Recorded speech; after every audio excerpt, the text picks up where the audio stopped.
Hello everyone. आज की class revision class रहने वाली है। कुछ नया नई प्रश्न करेंगे जो हम पहले से पढ़ चुके हैं, उसका हम एक तरह से रिवीजन करने वाले हैं। आप सभी जल्दी से इस क्लास को, इस वीडियो को ज़्यादा से ज़्यादा लोगों के साथ शेयर ज़रूर कर दीजिए। एक इन्फॉर्मेशन है, समाजशास्त्र से संबंधित सभी परीक्षाओं के लिए यहाँ पर प्रैक्टिस सेट एंड सोशियोलॉजी के नोट्स पीडीएफ फॉर्मेट में प्रोवाइड कराए जा रहे हैं। इससे संबंधित जानकारी के लिए यहाँ पर एक व्हाट्सएप नंबर दिया गया है। नंबर है 790-555-3851। इस व्हाट्सएप नंबर पर आप मैसेज करके इससे जुड़ी हुई जानकारी ले सकते हैं। ठीक है, यहाँ पर समाजशास्त्र से संबंधित सभी परीक्षाओं के लिए प्रैक्टिस सेट एंड नोट्स आपको मिल जाएंगे। स्वास्थ्य शिक्षा अधिकारी की बात की जाए तो इसका जो आपका एग्जाम है ये 4 अक्टूबर को होना है ना। इसके लिए भी आपको यहाँ पर नोट्स मिल जाएंगे। ये नोट्स आपके नए सिलेबस को ध्यान में रखकर तैयार किए गए हैं। पूरा सिलेबस आपका इसमें कंप्लीट कराया गया है। इसका प्रैक्टिस सेट भी मिल जाएगा एचयू का, जिसमें टोटल 10 प्रैक्टिस सेट रहने वाले हैं। इस प्रैक्टिस सेट के साथ करंट अफेयर्स के नोट्स भी प्रोवाइड कराए जा रहे हैं। एचयू की क्लास की बात की जाए तो ये मंडे टू सैटरडे क्लास आपकी चलती है दोपहर 1 बजे। तो आप में से बहुत से बच्चे होंगे जो पहली बार इस क्लास को देख रहे होंगे, है ना। बहुत से बच्चे आप में से हैं जो पुराने हैं, सोशियोलॉजी से रिलेटेड एग्जाम्स की तैयारी कर रहे हैं, पहले से जुड़े हुए हैं। आपको सबको पता है कि यूपी पीजीडी एग्जाम में जीएस लागू कर दिया गया है। जीएस के 30 प्रश्न पूछे जाएंगे। तो उसमें से कुछ बच्चों का कमेंट आया है, कहा है उन्होंने जीएस की क्लासेस लेने के लिए। तो अभी तो पॉसिबल नहीं हो पाएगा, एक दिन में 3-3 क्लासेस हो जाएंगी। तो अभी आप ऐसा कर सकते हैं कि अभी जो आपकी जो एचयू की क्लास दोपहर 1 बजे हो रही है उसे आप ज्वाइन करें। ठीक है, उसे आप देखें। दोपहर 1 बजे होती है। अभी तक जितनी भी क्लासेस हुई हैं जी, आपको एचयू के नाम से फोल्डर मिल जाएगा चैनल के प्लेलिस्ट में। तो जितनी भी क्लासेस हुई हैं सभी को एक फोल्डर में रख दिया गया है। तो उसमें आपको सोशल साइंस से भी रिलेटेड मिल जाएंगे, जीएस का भी मिल जाएगा। तो सोशल साइंस से तो आपका मतलब कि यूज़फुल नहीं है, क्योंकि वो एचयू के लिए जनरल स्टडीज से रिलेटेड जो क्लासेस है वो आपके लिए यूज़फुल हो जाएंगी। तो आप उनमें से भी आप पढ़ सकते हैं, क्योंकि जीएस तो कॉमन है, चाहे आप वो जीआईसी के लिए करें, पीजीडी के लिए करें, चाहे आप एचयू के लिए करें, सिलेबस सेम है। तो आप उसे देख सकते हैं। ठीक है, टाइमिंग है 1 बजे मंडे टू सैटरडे। और यहाँ पर आपको नोट्स के बारे में बता दिया गया है। ठीक है, ये सब आप देख लीजिएगा। इसके अलावा यहाँ पर समाजशास्त्र के अगर हम नोट्स की बात करें तो ये बेसिक कॉन्सेप्ट से रिलेटेड नोट्स है। समाजशास्त्र की मूलभूत अवधारणाओं से लगभग ये समाजशास्त्र से संबंधित सभी परीक्षाओं में ये टॉपिक्स रहते हैं, बेसिक कॉन्सेप्ट्स हैं। ठीक है, इसका अगर हम यहाँ पर बात करें रिवीजन टाइम के लिए वन लाइनर के नोट्स की, तो आपको वन लाइनर के लिए भी नोट्स यहाँ पर मिल जाएंगे। थिंकर्स के नोट्स की बात की जाए तो यहाँ पर थिंकर्स के भी नोट्स मिल जाएंगे। इसमें इंडियन थिंकर्स भी दिए गए हैं। सेकेंड ग्रेड के आपको नोट्स मिल जाएंगे। और यूपी पीजीडी का सिलेबस चेंज हुआ है। ठीक है, तो आपको इसके भी आपको नोट्स यहाँ पर मिल जाएंगे। ये आपके नए सिलेबस को ध्यान में रखकर ये नोट्स आपके तैयार किए गए हैं। पूरा सिलेबस आपको इसमें कंप्लीट कराया गया है। और अभी इस समय 6 अगस्त से 15 अगस्त तक सेल चल रही है, मतलब ऑफर दिया जा रहा है। सभी समाजशास्त्र से संबंधित सभी जो प्रैक्टिस सेट है, नोट्स हैं, एचयू का जो प्रैक्टिस सेट है, नोट्स है, सभी में आपको कुछ छूट दी जा रही है। तो यहाँ पर आप देख रहे हैं व्हाट्सएप नंबर 790-555-3851। इस पर आप मैसेज करके पूरी जानकारी ले सकते हैं। 25 प्रश्न हो गए थे यहाँ तक। चलिए यहाँ से शुरू करना है। प्रश्न है, एक अस्थायी अनुमान या प्रस्तावना जिसे जांचा जाना बाकी है ये कहलाती है। सिद्धांत, परिकल्पना, तथ्य, अवधारणा यहाँ पर दिया गया है। तो यहाँ पर आपका सही क्या होगा? एक अस्थायी अनुमान या प्रस्तावना जिसे जांचा जाना बाकी है, इसे हम क्या कहते हैं? इसे हम क्या कहेंगे? इसे हम कहेंगे हाइपोथेसिस, परिकल्पना या प्राक कल्पना। ऑप्शन बी आपका यहाँ पर सही आंसर हो जाएगा। चलिए आप यहाँ पर देखिए, जनगणना किस प्रकार के डेटा का उदाहरण है? प्राथमिक है, द्वितीयक है, गुणात्मक है या फिर प्रायोगिक डेटा है? यहाँ पर जनगणना क्या है? जनगणना किस प्रकार के डेटा का उदाहरण है? प्राथमिक है, द्वितीयक है, गुणात्मक है, प्रायोगिक यहाँ पर दिया गया है। तो यहाँ पर आपका राइट आंसर क्या हो जाएगा? राइट आंसर क्या हो जाएगा? कोई शोध करता है, अगर ये जनगणना का यूज कर रहा है, ठीक है, सरकारी जनगणना रिपोर्ट का, तो ये किस में आएगा? सेकेंडरी में आएगा, है ना, द्वितीयक डेटा में आएगा। बी आपका यहाँ पर सही हो जाएगा। चलिए अब यहाँ पर देखिए, ऑब्जेक्टिविटी का क्या अर्थ है? वस्तुनिष्ठता का। ऑप्शन देखिए, विकल्प ए क्या कह रहा है? शोधकर्ता के व्यक्तिगत पूर्वाग्रहों से मुक्त होना, शोधकर्ता की व्यक्तिगत भावनाओं को शामिल करना, केवल गुणात्मक तरीकों का उपयोग करना, नैतिक मूल्यों पर आधारित होना। वस्तुनिष्ठता, ऑब्जेक्टिविटी का क्या अर्थ है? शोधकर्ता के व्यक्तिगत पूर्वाग्रहों से मुक्त होना, शोधकर्ता की व्यक्तिगत भावनाओं को शामिल करना, केवल गुणात्मक तरीकों का उपयोग करना या फिर नैतिक मूल्यों पर आधारित होना। तो यहाँ पर आपका सही क्या होगा? सही यहाँ पर आपका क्या होगा,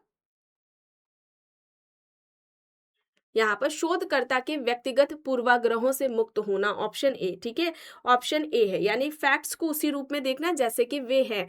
ऑप्शन आपका यहाँ पर ए होगा सही। चलिए अब यहाँ पर देखिए, अंतर्वस्तु विश्लेषण मुख्य रूप से किसके अध्ययन के लिए उपयोग किया जाता है? ऑप्शंस में दिया गया है भौतिक संरचनाएं, संचार और मीडिया सामग्री, जनजातीय अनुष्ठान, जनसंख्या सांख्यिकी। यहाँ पर क्या होगा, अंतर्वस्तु विश्लेषण मुख्य रूप से किसके अध्ययन के लिए उपयोग किया जाता है? तो यहाँ पर आपका क्या हो जाएगा सही? सही आपका यहाँ पर संचार और मीडिया सामग्री, बी आपका यहाँ पर हो जाएगा सही। पायलट स्टडी किसे कहा जाता है? पायलट स्टडी, देखिए ऑप्शंस हैं, मुख्य शोध के बाद किया गया अध्ययन, मुख्य शोध से पहले छोटे पैमाने पर किया गया प्रारंभिक अध्ययन, हवाई सर्वेक्षण, केवल सांख्यिकी पर आधारित अध्ययन। तो यहाँ पर क्या हो जाएगा, पायलट स्टडी किसे हम कहते हैं? यहाँ पर आपका सही क्या हो जाएगा, मुख्य शोध से पहले छोटे पैमाने पर किया गया प्रारंभिक अध्ययन। यहाँ पर विकल्प बी। ठीक है, मुख्य शोध से पहले छोटे पैमाने पर किया गया जो प्रारंभिक अध्ययन होता है उसे हम पायलट स्टडी कहेंगे। विकल्प बी आपका यहाँ पर सही होगा।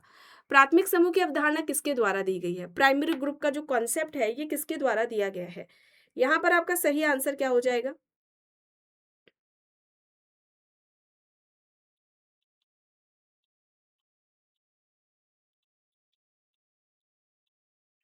प्राइमरी ग्रुप का कॉन्सेप्ट किसके द्वारा दिया गया है? कूले के द्वारा, चार्ल्स कूले। विकल्प बी आपका यहाँ पर राइट आंसर हो जाएगा। ठीक है, विकल्प बी यहाँ पर राइट हो जाएगा। कूले की जो मतलब की गिनती होती है ये आपके प्रतीकात्मक अंतःक्रियावादी में होती है या सामाजिक मनोवैज्ञानिक में इन्हें गिना जाता है। तो इसे आप याद रखेंगे। इनके जो मुख्य सिद्धांत रहे हैं ये आपका प्राइमरी ग्रुप हो जाएगा, प्राथमिक समूह, अर्ध प्राथमिक समूह जिसमें प्राथमिक और द्वितीयक समूह की विशेषताएं पाई जाती हैं, अर्ध प्राथमिक समूह, और इसके अलावा आपका क्या हो जाएगा, इसके अलावा क्या हो जाएगा, आत्मदर्पण। ठीक है, आत्मदर्पण सिद्धांत, ये मुख्य सिद्धांत इनके रहे हैं, इसे आप याद रखेंगे। ठीक है, और अगर हम यहाँ पर बात करते हैं कि इन्होंने किसे कहा था, परिभाषा इनकी क्या है, किसे कहा जाता है प्राइमरी ग्रुप, तो इन्होंने कहा था कि व्यक्तियों का ऐसा संकलन जिनके बीच में आमने सामने के प्रत्यक्ष संबंध पाए जाते हैं, है ना, आमने सामने का प्रत्यक्ष संबंध या सहयोग जो पाया जाता है, ऐसे व्यक्तियों के समूह को इन्होंने क्या कहा था, प्राइमरी ग्रुप कहा था। ठीक है, अब प्राइमरी ग्रुप चूंकि आया है तो ये कॉन्सेप्ट किस पुस्तक में दिया है, तो एक आपको बुक याद रखनी है, social organisation. Social organisation most important book है, डायरेक्टली बुक पूछ ली जाती है, या फिर कब आई है ना, किसकी है, इस तरह से प्रश्न पूछा जाता है। 1909 में आती है, इसी में इन्होंने प्राथमिक समूह की बात की है। और इसके अलावा एक इनकी पुस्तक है human nature and social order, इसे आप याद रखेंगे। ठीक है, ये 1902 में आती है इनकी पुस्तक, ये भी इंपॉर्टेंट है। आत्मदर्पण का इन्होंने सिद्धांत भी दिया है, इसे भी याद रखें। और एक इनकी पुस्तक है सोशल प्रोसेस। ठीक है, ये आती है 1918 में। ठीक है, सामाजिक प्रक्रिया, सोशल प्रोसेस, ये कब आती है, 1918 में आती है, तो इसे आप याद रखेंगे। ठीक है, चेतन अचेतन नियंत्रण की बात इन्होंने की है, चेतन व अचेतन नियंत्रण। ठीक है, सेल्फ प्लस सोसाइटी को जुड़वा इन्होंने कहा था। ठीक है, इसे भी याद रखें, ये स्टेटमेंट इनका पूछा जाता है। चलिए आगे देख लेते हैं, अंतः समूह और बाह्य समूह का वर्गीकरण किसने दिया? अंतः समूह और बाह्य समूह, यहाँ पर ये जो क्लासिफिकेशन किया गया है ग्रुप का, ये किसके द्वारा किया गया है? समना के द्वारा। ठीक है, समना के द्वारा किया गया है। इनकी पुस्तक है फोकवेस। ठीक है, फोकवेस पुस्तक है। इन्होंने नृजातीय केंद्रवाद का कॉन्सेप्ट दिया है, नृजातीय केंद्रवाद का कॉन्सेप्ट भी इनके द्वारा दिया गया। इन ग्रुप एंड आउट ग्रुप का कॉन्सेप्ट दिया गया है। संस्था की बात इनके द्वारा की गई है, इसे आप याद रखेंगे। चलिए आगे देख लेते हैं, जेमिनशैफ्ट एंड जेसलशैफ्ट का कॉन्सेप्ट किसके द्वारा दिया गया? जेमिनशैफ्ट एंड जेसलशैफ्ट। तो यहाँ पर आपका जो राइट आंसर होगा वो क्या होगा? यहाँ पर देखिए सिमिल दिया गया है, तो इन्होंने समूह के 3 प्रकार बताए थे, एकल समूह, द्वैध समूह, एकल समूह, द्वैध समूह और त्रैत समूह हो जाएगा। ठीक है, त्रैत समूह हो जाएगा। तो ये आप याद रखेंगे, एकल समूह, द्वैत समूह, त्रैत समूह वाला ये सिमिल का है। यहाँ पर ये टॉनिस का हो जाएगा। ठीक है, टॉनिस ऑप्शन बी आपका यहाँ पर सही है। प्रदत्त प्रस्तुति और अर्जित प्रस्तुति के बीच अंतर किसने किया? मोस्ट इंपॉर्टेंट टॉपिक है आपके समाजशास्त्र से संबंधित सभी एग्जाम्स के लिए, स्टेटस एंड अ रोल। ठीक है, सबसे पहले प्रस्तुति, कुछ फैक्ट्स आपको यहाँ पर बताए जा रहे हैं, इसे आप याद रखें। सर्वप्रथम प्रस्तुति यानी कि स्टेटस की बात किसने की थी? किसने की थी? Max weber. मैक्स वेबर ने सबसे पहले प्रस्तुति की बात की। फिर एक प्रश्न आता है, सर्वप्रथम भूमिका यानी कि रोल की बात किसने की? किसने की थी?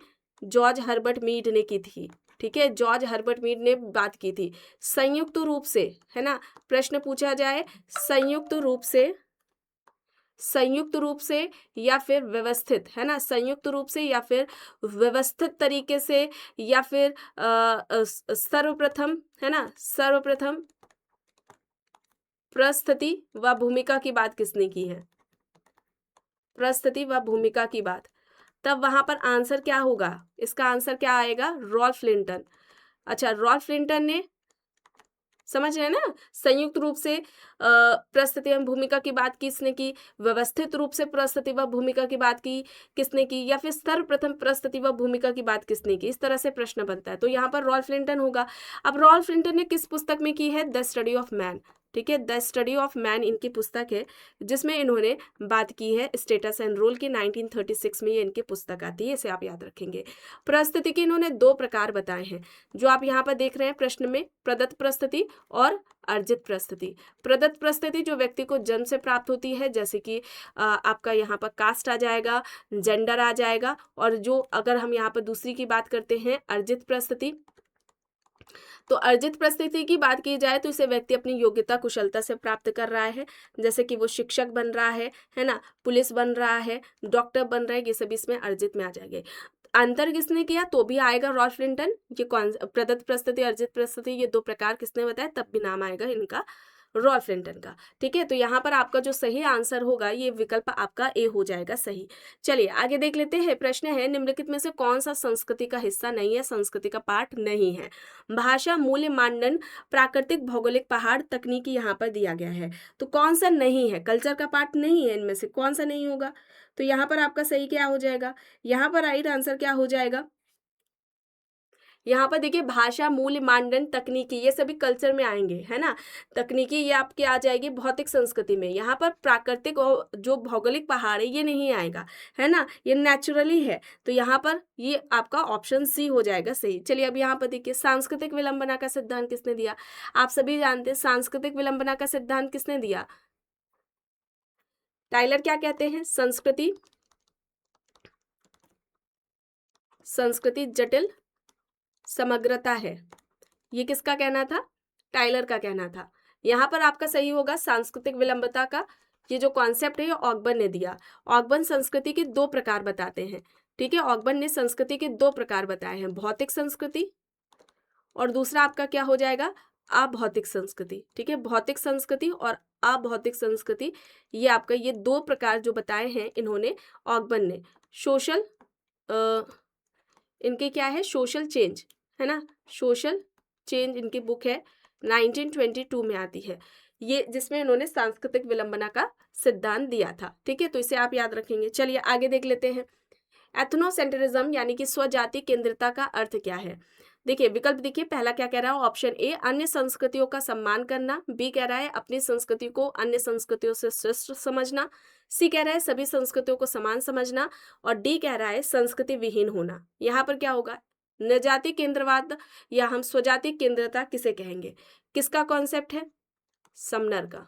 ठीक है, समनर के द्वारा दिया गया है। यहाँ पर अपनी संस्कृति को अन्य संस्कृति से श्रेष्ठ समझना, बी आपका यहाँ पर सही हो जाएगा।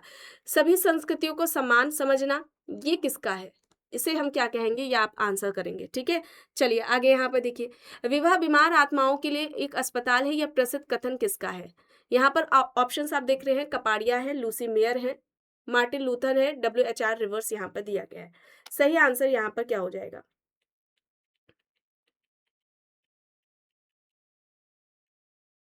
सही क्या हो जाएगा? विवाह बीमार आत्माओं के अस्पताल है, ये किसका कहना है? कपाड़िया ने क्या कहा था? विवाह धार्मिक संस्कार है। विवाह धार्मिक संस्कार है, ये कपाड़िया का कहना था। ठीक है। मैरिज एंड, इनकी पुस्तक है marriage and family, marriage and family in India. याद आ रहा है, ये कई बार बुक पूछी गई है, 1955 में ये बुक आती है इनकी। ठीक है, तो इसे आप याद रखेंगे। यहाँ पर आपका जो सही आंसर होगा ये आपका क्या हो जाएगा, विवाह बीमार आत्माओं के लिए अस्पताल है, ये किसका कहना है।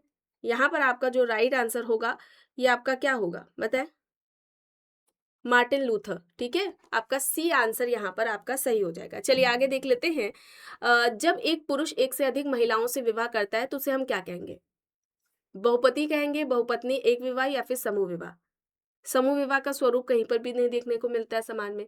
एक विवाह है नहीं, है ना, मतलब कि एक ही विवाह होगा, पति पत्नी एक ही होंगे, है ना। और यहाँ पर जब एक पुरुष एक से अधिक महिलाओं के साथ विवाह कर रहा है तो ऐसे विवाह को हम क्या कहेंगे, बहुपत्नी विवाह। बहुपति में क्या होगा, उसका ठीक अपोजिट, है ना, एक पत्नी के कई सारे पति होंगे। तो यहाँ पर आपका बहुपत्नी होगा, बी आपका यहाँ पर सही होगा। अब यहाँ पर देखिए पुस्तक है कास्ट क्लास एंड पावर।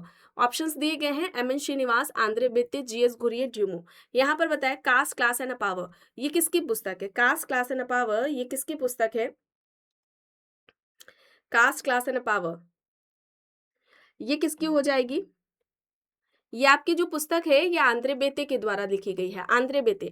अच्छा, आंद्रे बेते ने ये जो पुस्तक लिखी थी, या हम कह सकते हैं ये जो कास्ट क्लास एंड पावर है, ये इन्होंने सामाजिक स्त्रीकरण के चरण बताए थे या अवस्थाएं बताई थी तीन, है ना, जाति, वर्ग और शक्ति। याद आ रहा है। और किसका प्रयोग इन्होंने किया था, किसके सामाजिक स्त्रीकरण का प्रयोग आंद्रे बेत्ते ने किया था, मैक्स वेबर के त्रिआयामी, है ना, मैक्स वेबर के द्वारा जो सामाजिक स्त्रीकरण का त्रिआयामी सिद्धांत दिया था उसका प्रयोग आंद्रे बेत्ते द्वारा किया गया था। फिर उन्होंने सामाजिक स्त्रीकरण के तीन ये चरण बताए थे या तीन अवस्थाएं बताई थी, जाति, वर्ग, शक्ति। तो यहाँ पर कास्ट क्लास एंड पावर इनकी पुस्तक हो जाएगी आंद्रे बेत्ते की। यहाँ पर आपका जो सही आंसर होगा ये विकल्प आपका बी हो जाएगा। चलिए अब यहाँ पर देख लेते हैं, भारतीय समाजशास्त्र के जनक के रूप में किसे जाना जाता है, जिन्होंने बॉम्बे विश्वविद्यालय में समाजशास्त्र विभाग की स्थापना में अपनी महत्वपूर्ण भूमिका निभाई। M N Srinivas, G S Ghurye, D P Mukherjee, A R Desai, आपका यहाँ पर ऑप्शंस दिया गया है। तो यहाँ पर आपका सही आंसर क्या होगा,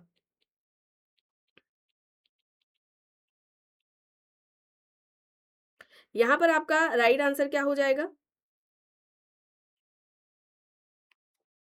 राइट आंसर आपका यहाँ पर हो जाएगा जी एस घुरिये। ठीक है, जी एस घुरिये हो जाएगा, विकल्प बी आपका यहाँ पर राइट आंसर हो जाएगा। ठीक है, अब यहाँ पर इनकी कुछ पुस्तकों की बात कर लेते हैं। तो एक इनकी पुस्तक हो जाएगी इंडियन साधुस। ठीक है, इंडियन साधुस हो जाएगी, एक इंडियन साधुस है, ये आती है 1951 में, इसे आप याद रखेंगे। एक पुस्तक है इनकी cast class and occupation, cast class and occupation, ये आप याद रखिए, ये इंपॉर्टेंट है। इसके अलावा इनकी एक पुस्तक हो जाएगी फैमिली एंड किन इन इंडो यूरोपियन कल्चर, इसे आप याद रखें, ये इनकी पुस्तक पूछी जाती है। एक इनकी आपकी हो जाएगी caste and race in India, है ना। तो ये जो सारी पुस्तकें हैं ये किसके द्वारा लिखी गई हैं, किसकी पुस्तकें हैं, एक याद रखिए culture and society, culture and society, है ना। ये सारी जो पुस्तकें हैं ये इनके द्वारा लिखी गई हैं, घुरिये के द्वारा। और इन्होंने भारतीय जनजातियों को क्या कहा था, भारतीय जनजातियों को इन्होंने क्या कहा था, पिछड़े हिंदू, पिछड़े हिंदू कहा था, ये भी आप याद रखिए, है ना। भारतीय जनजातियों को इन्होंने क्या कहा था, पिछड़े हिंदू कहा था। और भारत विद्या उपागम का प्रयोग इनके द्वारा किया गया था। चलिए आगे देख लेते हैं, संस्कृतिकरण और पश्चिमीकरण की अवधारणा किसने दी, Yogendra Singh, M N Srinivas, S C Dube, N K Bose. संस्कृतिकरण पश्चिमीकरण, संस्कृतिकरण पश्चिमीकरण का जो कॉन्सेप्ट है ये किसके द्वारा दिया गया है, किसके द्वारा दिया गया आप सभी जानते हैं, M N Srinivas. M N Srinivas, option B यहाँ पर राइट हो जाएगा। वोट बैंक का कॉन्सेप्ट भी इनके द्वारा दिया गया है, वोट बैंक है ना, वोट बैंक का कॉन्सेप्ट भी इनके द्वारा दिया गया है। फैलाव की अवधारणा भी इनके द्वारा दी गई है।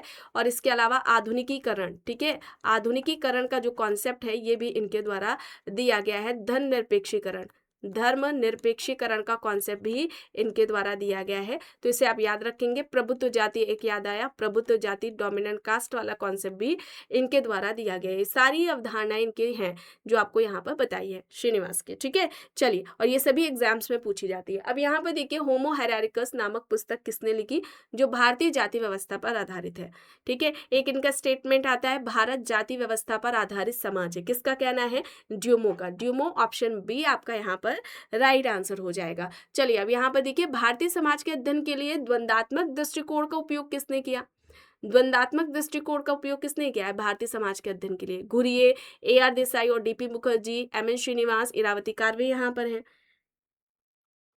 भारतीय समाज के अध्ययन के लिए द्वंदात्मक दृष्टिकोण या द्वंदात्मक उपागम का प्रयोग किसने किया है, यहाँ पर ए आर देसाई और डीपी मुखर्जी हो जाएगा, ठीक है। ए आर देसाई ने राष्ट्रवाद की अवधारणा दी थी, याद आ रहा है। Social background of Indian nationalism इनकी पुस्तक है।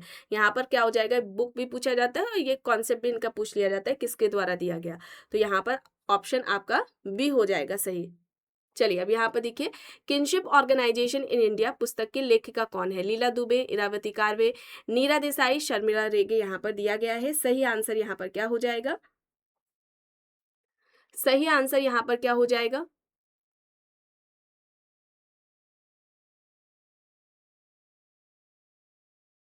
यहाँ पर राइट आंसर इरावती कार्वे, ठीक है। इरावती कार्वे हो जाएगा बी आपका यहाँ पर राइट आंसर हो जाएगा। भारत को 4 भाषीय और भौगोलिक क्षेत्रों में इन्होंने बांट करके नातेदारी का अध्ययन किया था। तो यहाँ पर इरावती कार्वे होगा, विकल्प बी आपका यहाँ पर सही आंसर हो जाएगा।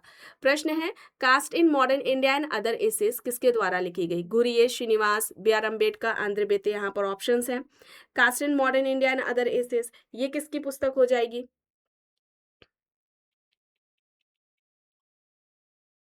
Cast in modern India and other essays किसकी है,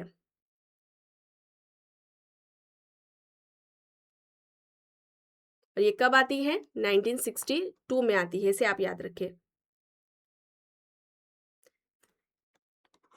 बताएं, एक इनकी पुस्तक है रिलीजन एंड सोसाइटी, याद आ गया, religion and society among the Coorgs of South India, ठीक है, 1952। ये किसकी पुस्तकें हैं, श्रीनिवास की यहाँ पर आपको बताई जा रही हैं, ठीक है। और एक याद रखिए इनकी, social change in modern India, ठीक है, social change in modern India है, ये आप याद रखें। द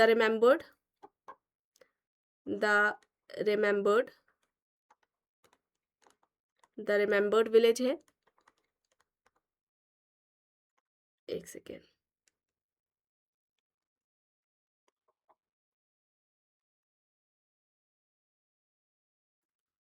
द रिमेम्बर्ड विलेज इनकी हो जाएगी, ठीक है। तो इससे आप याद रखें, एक है village, caste, gender and method, dominant वाली भी है एक, द डोमिनेंट, ये सभी याद करें, the dominant caste and other essays, ठीक है, ये सभी हैं इनकी पुस्तकें किसकी, श्रीनिवास की। तो यहाँ पर बी होगा आपका सही आंसर।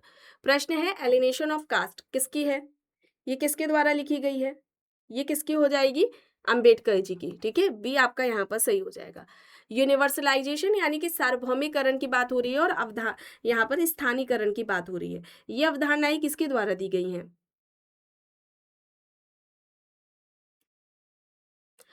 यहाँ पर ये आप याद रखें, मैकम मेरिट, ठीक है, मैकम मेरिट का ये कॉन्सेप्ट है, ऑप्शन बी। इनका अध्ययन किस पर रहा है, किशनगढ़ी पर, किशनगढ़ी पर इनका अध्ययन रहा है, इसे आपको याद रखना है।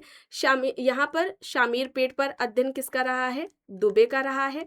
रामपुरा पर अध्ययन किसने किया है, श्रीनिवास ने, रॉबर्ट रेडफील्ड ने मैक्सिको पर किया है। ठीक है, रॉबर्ट रेडफील्ड ने मैक्सिको गांव पर किया है। चलिए आगे देख लेते हैं। द इंडियन साधुस किसकी है? N K. Bose, G S. Ghurye, D P. Mukherjee, Surajit Sinha. The Indian sadhus किसकी है? घुरिये की पुस्तक है। यहाँ पर बी हो जाएगा सही। आखिरी प्रश्न है, मॉडर्नाइजेशन ऑफ इंडियन ट्रेडिशन किसके द्वारा लिखी गई? M N. Srinivas, Yogendra Singh, S C. Dubey, A R. Desai. यहाँ पर है सही, मतलब कि ऑप्शंस दिए गए। सही आंसर क्या होगा?